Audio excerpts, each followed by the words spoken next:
world. Welcome to the Casual Historian Podcast. My name is Grant and this is my co-host James. Hello again, everyone. This is the podcast where me and my friend talk about things we don't get to talk about in our regular history classes. And today is the beginning of a two-parter because this is a very long subject, but we're going to be talking about the history of political Islam. Or the political history of Islam. Yes, that is... That's a distinction. So it's funny is that when you say sort of like political history of Islam or history of political Islam, like political Islam to me almost just sort of sounds redundant given Islam's history in general. In fact, that there's very little or almost no time in Islam's history where it was not the governing political apparatus for a state. Yes, that's actually very true. And before we get into this, I do want to just make it clear to our listeners, I almost said viewers for some reason, we're not doing that yet, to our listeners, that this is merely an exploration and a survey of the political apparatus and interactions of the Islamic world, both within itself and with the outside world. I am not trying to make any kind of value judgments or any kind of evaluation or judgments about Islam as a religion. This is merely an examination of the history of Islam in a political dimension. So we're not really going to touch much on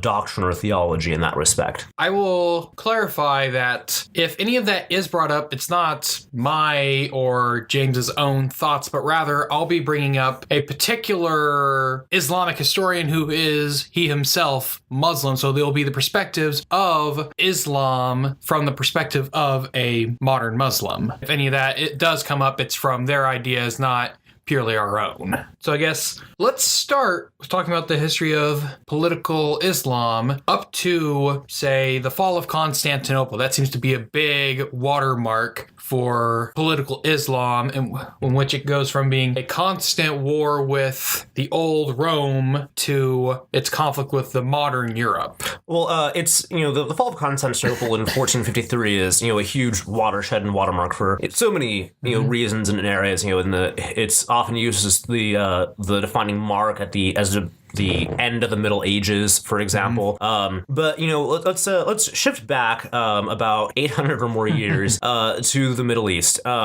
At this point, the Middle East is a place in chaos. And I know that that's probably a difficult concept for some people to understand now. The Middle East at this time is a place of political and religious violence, with borders changing constantly, insurgencies raging. It's almost like nothing ever changed. The big geopolitical contest, which was centered in the Middle East at this time, was between the Roman Empire, specifically the East Roman Empire, and the Zoroastrian Persian Empire. Both empires had long-standing rivalries with each other, going back for a few centuries. But this would be the epic showdown that no one had considered ever happening. The Persians had actually conquered and occupied large sections of the Roman Empire, including Syria, Palestine, Egypt, and captured, important Christian relics like relics of the cross and other things. The Romans managed to turn things around and reclaim their territories and push the Persians back, but these wars were hugely destructive and devastating to the infrastructure. Keep in mind that at this time, areas like Syria and Egypt are densely populated, and they have large urban populations that were hugely damaged by the conflict between the Romans and the Persians. And by the same context, Mesopotamia, what's now Iraq, which is under Persian control, also experienced large population shifts. And onto this stage of two exhausted and impoverished world players explodes Islam. The first caliphate, which was established after Muhammad's death, called the Rashidun Caliphate, or the rightly guided caliphate, aimed to expand itself and to spread Islam by acquiring territory. And having already unified the Arabian Peninsula, the only options now were to expand northward and eastward and westward, which meant the first targets were Zoroastrian Persia and the Christian Roman Empire. Zoroastrian Persia was racked in a succession crisis, impoverished by the wars, its people exhausted, and fell very quickly. Attempts to forge an alliance with their erstwhile enemies, the Romans, proved unsuccessful because both sides were completely unprepared to fight another war so quickly and unpreparedly. The new caliphate made rapid advances in gains, and within 100 years, beyond completely extinguishing Zoroastrian Persia as an entity, it also absorbed what's now Syria, Palestine, Egypt, and just kept rolling. It rapidly advanced into Armenia, into Anatolia. They besieged Constantinople and were turned back, as well as launching naval campaigns throughout the Mediterranean that would eventually bring them into North Africa and Spain. And this pretty much sets the context for the next roughly 800 years of interactions between Islam and the rest of the world. Islam is, like Christianity, a religion that has a missionary imperative, and expanding itself politically was, at the time, the most effective way to go about that. The Muslims viewed Zoroastrianism to be basically pagan, and Zoroastrianism was largely extinguished in Persia at the time. Christianity and Judaism were seen as cousin religions, and were given a somewhat protected status as people of the book. But as Islam began to advance, eastward, when it arrives in India, it runs up against Buddhism and Hinduism, and as it moves eastward, even further, it eventually even encounters the Taoism, Confucianism of the Chinese areas. But you look at this and you see you have this powerhouse empire that explodes onto the scene. It conquered more territory in a rapid manner and actually held onto it than any empire had previously. You had, for example, Alexander's conquests, which were rapid, but that fell apart very quickly. The fact that the first Islamic empire under the Rashidun Caliphate and then the Abbasids under the Umayyads lasted so long and maintained its territorial integrity is very impressive. It's a feat that even Rome didn't achieve. One of the things I think you could sort of attribute to this rapid expansion is more along the lines of the early history of both religions. The fact of the matter is, Islam did not spend very long time as the minority religion or as an oppressed religion. Within the lifetime of Muhammad, they had established themselves as a state, first out of Medina, and then it expanded into Mecca, and then across the Arabian Peninsula. While Christianity, on the other hand, spent 300 years as a oppressed religion within the Roman Empire. So I think you sort of find this different relation between the state and Christianity than you do with the state and Islam. Well, yes.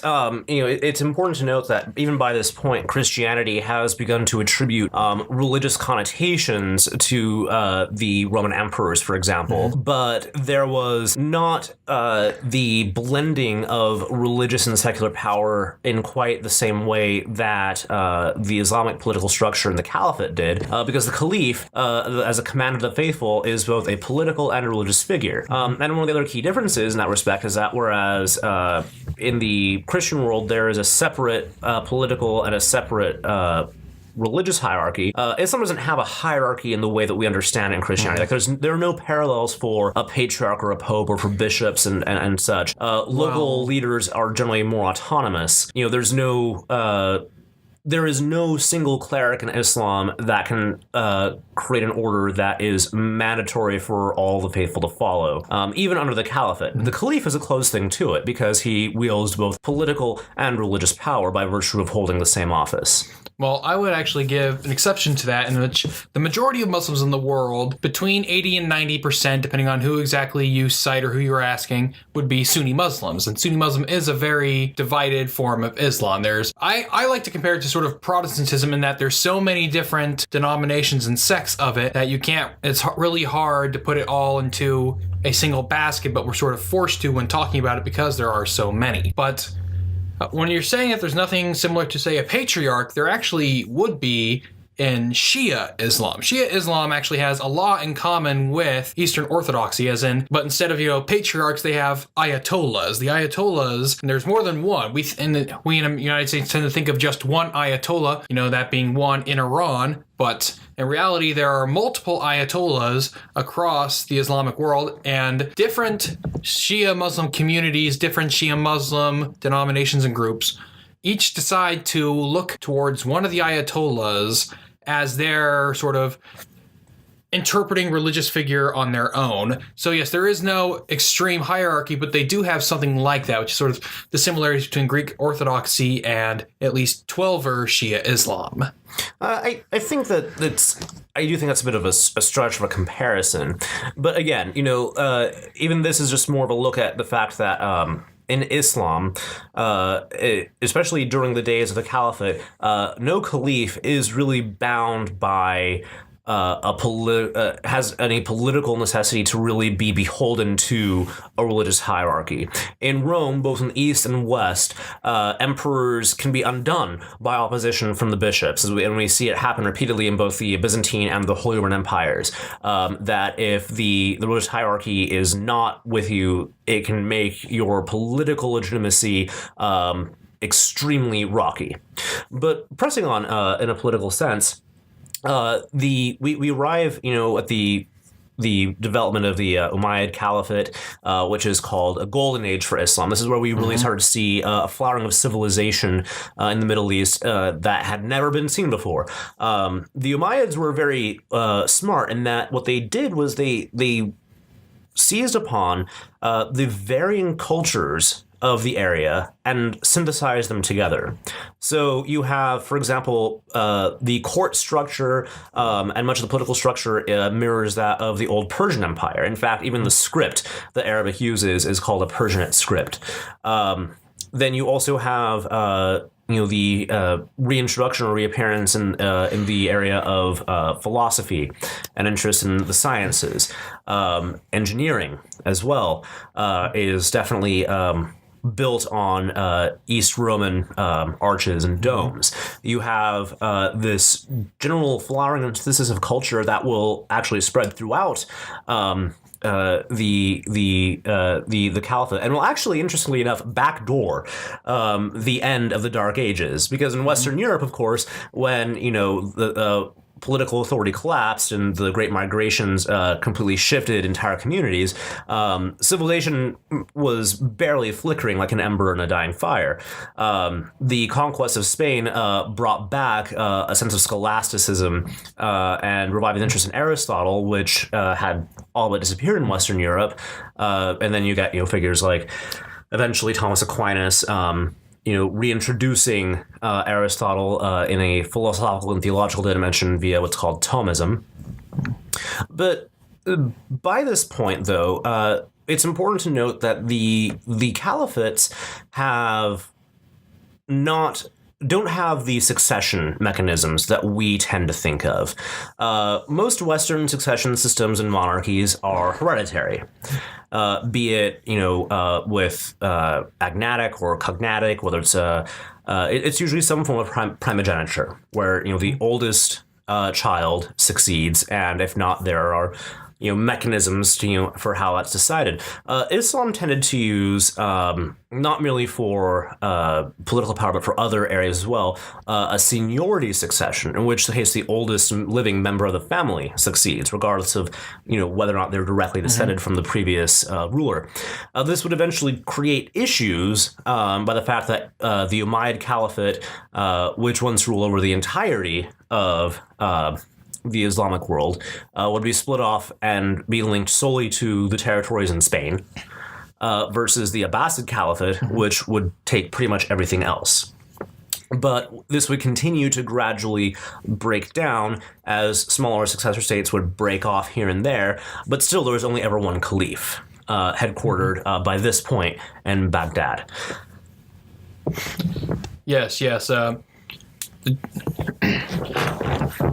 In my study of Islamic history in general, especially political Islam, I like to point out to one of my favorite authors would be Tamim Ansari, in particular his book Destiny Disrupted.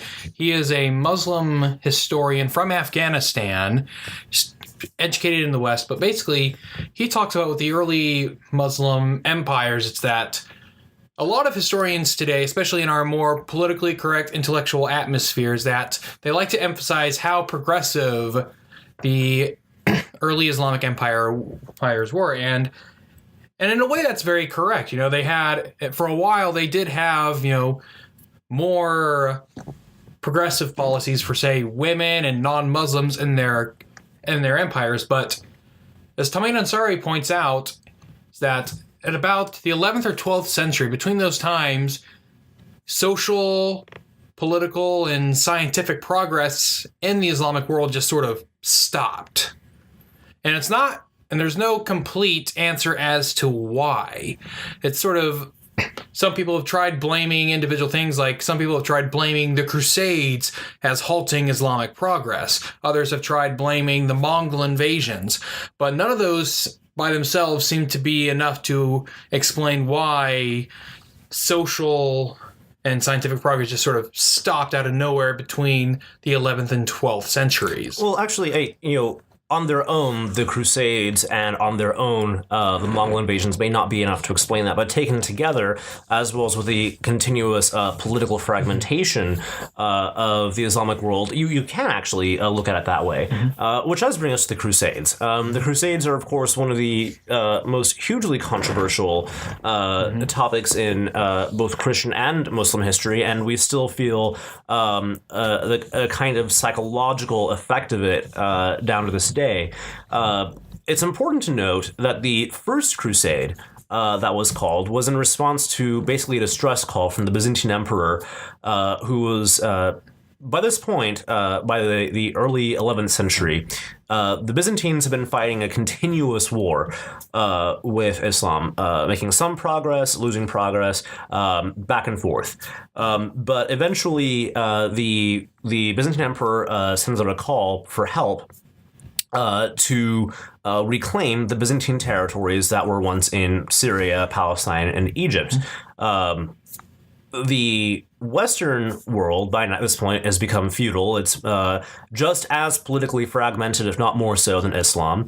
And because of the feudal system, there's a lot of violence constantly. And the popes have actually realized that they, despite their pretensions to wielding political or temporal authority, doesn't always quite come off. So Pope Urban calls the crusade, in which he basically says, sins of those who go will be forgiven, blessings, etc. Go liberate the holy city, and that's where we get the political dimension, the religious dimension of the Crusades from.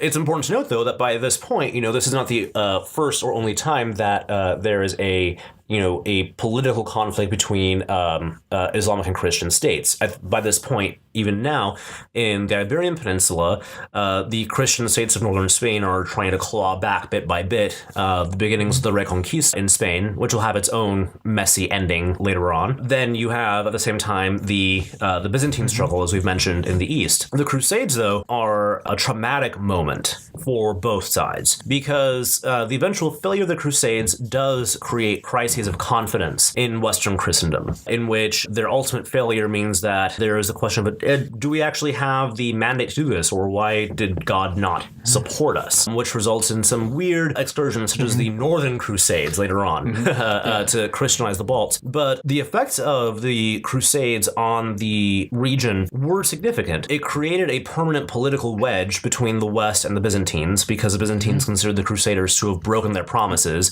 The promise was that the territory would be handed back to the emperor. They formed their own territories. The violence of the Crusaders in these areas against both non-Western Christians, Muslims, and Jews created a widespread chaos and demographic shifts. And by the time Islam began to respond, the political wing of Islam began to reunify Syria and Egypt together, the Crusader states were in no position to respond. But the legacy of the Crusades was one of unmitigated violence. It was one that smacked of religious zealotry, and was one that was marked by incompetent leadership and rulership in the Crusader states. So the Crusades were not, on balance, a success for anybody. But it also sets up, eventually, the nightmare that would be the Mongols. And the Mongols would be a nightmare for everyone. Though, it's funny is that the Islamic world and Christendom never united to fight the Mongols. And I've heard some sources claiming that there are even those in the Islamic world who offered alliance with the Christians, even some of them offering to,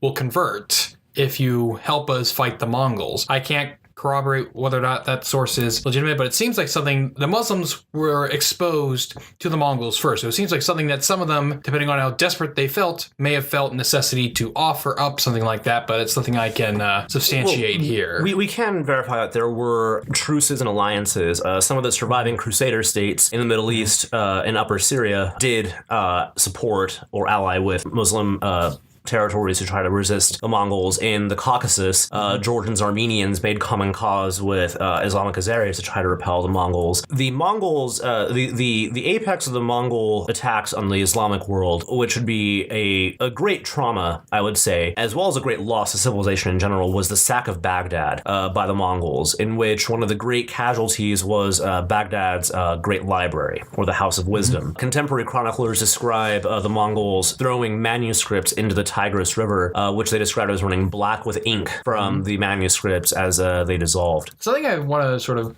touch on a little bit was the Islamic world and Christendom's sort of intellectual response to the Crusades. And notice that for Christian Europe, they had a much stronger sort of internal reaction to the Crusades, as in, is this what Christians are supposed to be doing? Because Christianity doesn't have a formal doctrinal idea of holy war. Now, I don't want to get too bogged down in religious doctrine, but the fact of the matter is, Islam does have a doctrine that supports this. And it's not... And yes, it's kind of politically incorrect to point out that jihad can mean holy war. Yes, it also means struggle. But the first Islamic ruler to use the concept of jihad to mean holy war was the second caliph, Omar. So it's something that's in there. I don't want to get too much further into that, but I noticed that I think in the Islamic world, there was sort of a less internal visceral reaction to the Crusades, as in, is this against our religion, as there was in Europe? Well, in Europe, however, Christianity had struggled with the concept of war from the time it began to become the dominant religion of the Roman Empire. And there was the notion of the just war, which was a war that was almost always defensive in nature, which if you look at the Byzantine wars against both the Persians and against later on the Caliphate, it was always a defensive action, with offensives being mainly aimed at reclaiming territory.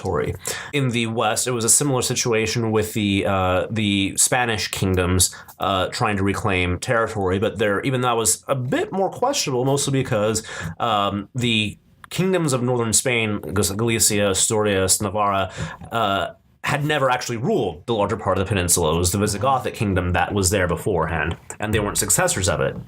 But whereas the religious dimension to war may have been a question in theoretical circles in the West, it certainly wasn't by any point a matter of reluctance for the Christian West to participate in the Crusades, because the history of Western Christendom bears out that they had no problems going to war with each other on a regular basis. Yes, though they didn't have the same kind of religious justification that you could find in Islam. You can also find plenty of justification for peace, but there is more, or at least contextual justification within Islam, but we don't want to get bogged down in this. And again, I'll also point out that when Pope Urban proclaimed the Crusade, as well as other notable figures that preach it like Bernard of Clairvaux, there were unprecedented references to it being a holy war.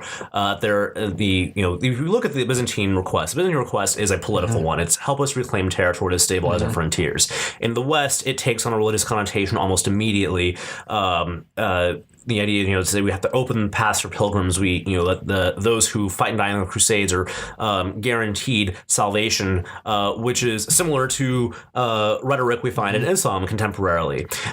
So it's the religion is something that can either, depending on how you look at it, either co-opt politics for its own ends or is co-opted by politics for its own ends. There are arguments being on the other side of that. But moving on, back to the Mongols. Yes. Eventually, the Mongols actually do decide to adopt Islam as religion. Previously, they were a variant of paganism found in Central Asia. Then they adopt Islam. But even then, Mongolian Islam takes on a distinctive characteristic from Islam in the core of the Islamic world, in the Middle East, North Africa, the Iranian Plateau. Probably because the Mongols do adopt Islam as a religion, they don't adopt Islamic or the Islamic world's civilizational structures. But the Mongols will then become the next big confrontation for Eastern Europe in a religious struggle. Mongols will launch an attack on Kiev and Rus, which will submerge permanently. Kiev will never be a relevant capital until the late 20th century. As a result of this, the Mongols will also engage in struggles with the Poles and with the Hungarians. The 13th century is very interesting that it's by this point the civilizational flowering has somewhat stalled within the Islamic world. The West is in the midst, still in the midst of its, is coming out of the Dark Ages, but still in the Middle Ages and still not making progress. But this actually, the 13th century kind of marks the high watermark, the first high watermark of Islamic advances into Europe. The majority of Spain is still under the control of the Caliphate of Al-Andalus. The Russian principalities are subjugated by the Mongols, as are the Georgian and Armenian principalities in the Caucasus. And by this point, the Seljuk Turks have arrived and driven the Byzantines out of even most of Anatolia. By this point, the West begins to perceive the threat from the Islamic world as less a religious one, in that it's not about a conflict of religious faiths, that it's almost an existential one, that there's a need to repel the invasions and try to stabilize the frontiers. However, the West is too politically disunited in itself to be able to set these issues aside. You have, these rivalries between the French and the English kings. You have rivalries among the Italian city-states. The questions of the rivalry between the Pope and the Emperor of the Holy Roman Empire. But there's no political cohesion in the West that's able to make a response. The Byzantines are too weak to respond. And the opportunities this perfect storm will create will allow a initially minor Turkish dynasty, the Ottomans, to begin to develop and unify the Turkic tribes in Anatolia. Yes, and from this point, I guess we get to nearing the end of this particular one, where we get to the 15th century, which sort of, I think, for this Eurasian area, Europe, Near East, we get the two major quasi-religious, or one very religious, one quasi-religious as well, climactic events.